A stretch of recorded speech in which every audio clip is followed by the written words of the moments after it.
મારા વાલા પ્રિયો, ઈશુ ખ્રિસ્તના નામમાં હું તમને પ્રેમાળ શુભેચ્છાઓ પાઠવું છું।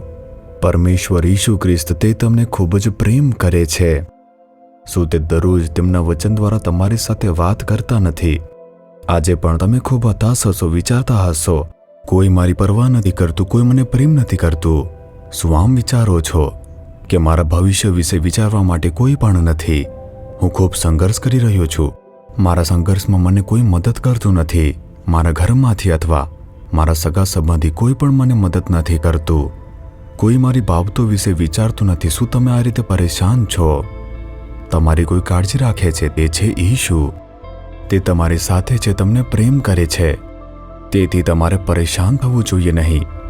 તે શું કહે છે જાણો છો? નિર્ગમન 33 અધ્યાયનું 17મું વચન તમે જુઓ, કેમ કે તું મારી દ્રષ્ટિમાં કૃપા પામ્યો છે ને હું તને નામે ઓળખું છું। પુત્ર મેં તને નામથી બોલાવ્યો, પુત્રી મેં તને નામથી બોલાવ્યો, અને હું તમને તમારા નામથી ઓળખું છું। અને તમે મારી નજરમાં કૃપા મેળવી છે, તો પછી શા માટે ડરવું જોઈએ? મૂસા નામનો ઈશ્વરનો માણસ યહોવાને વિનંતી કરે છે, તે એક દુર્લભ વસ્તુ માંગી રહ્યો છે। પછી પ્રભુ કહે છે, તમે જે કહ્યું છે તે હું કરીશ। મૂસાએ જે કહ્યું તે પ્રમાણે તે કરશે, આમ પ્રભુ કહે છે, તું એ માંગ્યું ને, હું તે કરીશ। તને ખબર છે કેમ?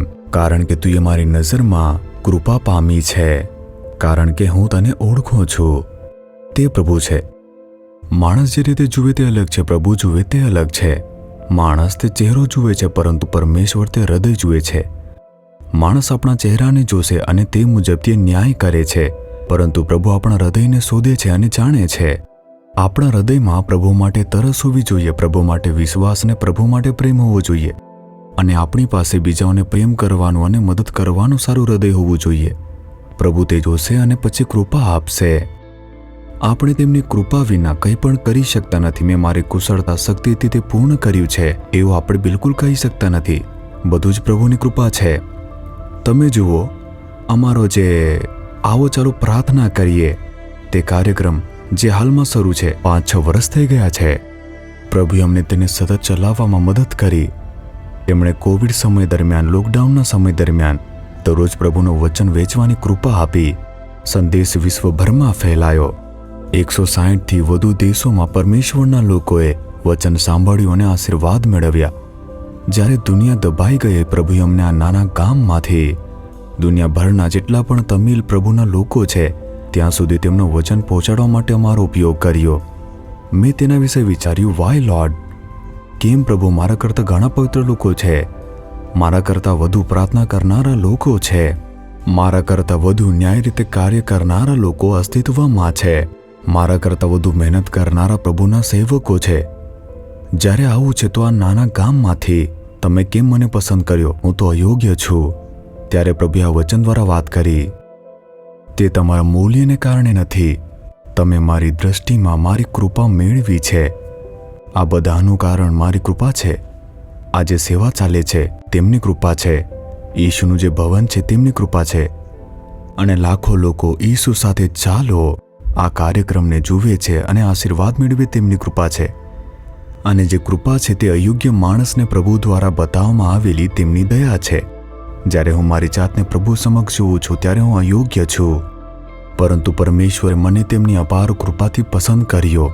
તે મને તેમની કૃપાથી ઉપયોગ કરે છે, બસ આટલું જ। જો આપણે બધા સમજીએ અને તે મુજબ ચાલીએ તો આપણા આશીર્વાદોને કોઈ અસર થશે નહીં। આપણા આશીર્વાદોમાં વધારો થતો રહેશે અને આપણે માત્ર તેમની કૃપાથી દોડતા રહી શકીએ છીએ।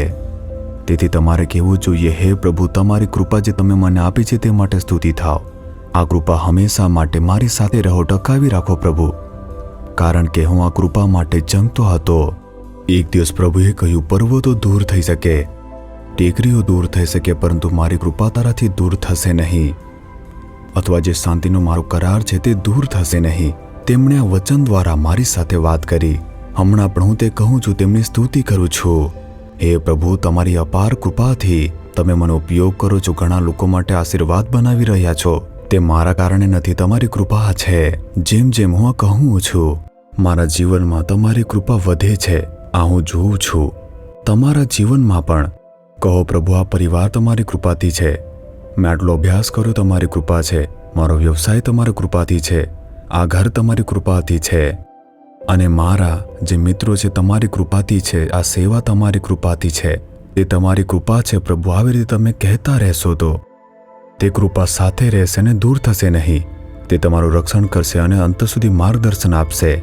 તેથી હવે કહો કે હે પ્રભુ, તે મારું મૂલ્ય નથી, મારી શક્તિ નથી, મારી ભક્તિ કે મારી પવિત્રતાથી નથી, તે તમારી કૃપાથી છે. પ્રભુ, તમે તમારી કૃપાથી મને આશીર્વાદ આપી રહ્યા છો, તમારી કૃપાથી તમે મને દોરી રહ્યા છો, તમારી દૃષ્ટિએ મને કૃપા આપી છે. પ્રભુ, તે માટે તમારે સ્તુતિ થાવ, સ્તુતિ થાવ, સ્તુતિ થાવ. ઈશુના નામમાં આમેન, આમેન.